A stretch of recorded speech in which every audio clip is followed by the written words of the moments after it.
Baik, di sini saya akan menjelaskan tentang perkembangan manusia. Perkembangan manusia adalah proses yang kompleks dan melibatkan banyak faktor. Dua faktor penting yang berperan dalam perkembangan. Yang pertama, itu ada kematangan, bisa disebut dengan maturation, dan belajar, bahasa lainnya learning. Yang pertama itu tadi kematangan atau maturation. Kematangan adalah potensi bawaan individu yang muncul dan berkembang seiring waktu. Kematangan mencakup perubahan fisik dan psikologis yang terjadi secara alami, seperti kemampuan berjalan, berbicara, dan berpikir.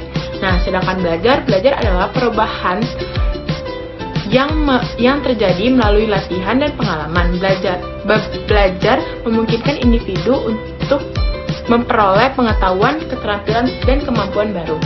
Kematangan dan belajar saling berkaitan dan mempengaruhi perkembangan manusia. Kematangan memberikan dasar bagi perkembangan, sementara belajar memungkinkan individu untuk mengembangkan potensi mereka.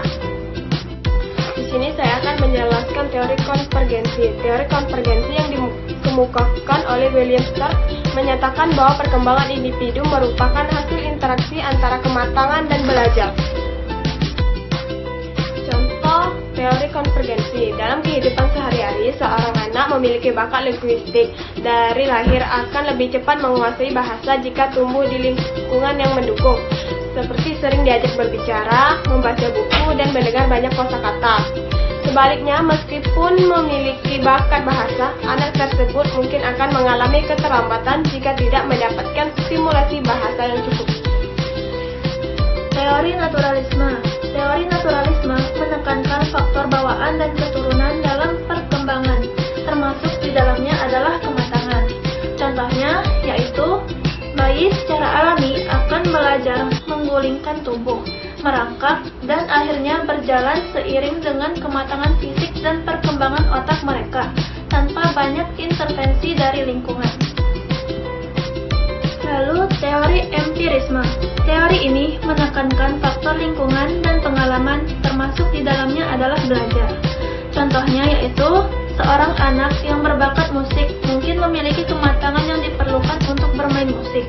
Namun, bakat tersebut tidak akan berkembang optimal tanpa kesadaran untuk belajar musik. Diperlukan lingkungan yang mendukung, sarana dan prasarana, serta kesempatan untuk belajar, agar membantu anak tersebut mengembangkan potensinya. Kesimpulan, perkembangan individu merupakan hasil interaksi antara kematangan dan belajar. Kematangan mengacu pada perubahan biologis dan fisiologis yang terjadi secara alami. Seiring bertambahnya usia, seperti perkembangan otak, sistem saraf, dan organ tubuh. Sementara itu, belajar adalah proses memperoleh keterampilan, pengetahuan, dan pengalaman melalui interaksi dengan lingkungan. Keduanya saling melengkapi. Kematangan menyediakan dasar biologis bagi kemampuan tertentu, sedangkan belajar memungkinkan individu mengembangkan potensi tersebut melalui pengalaman dan latihan.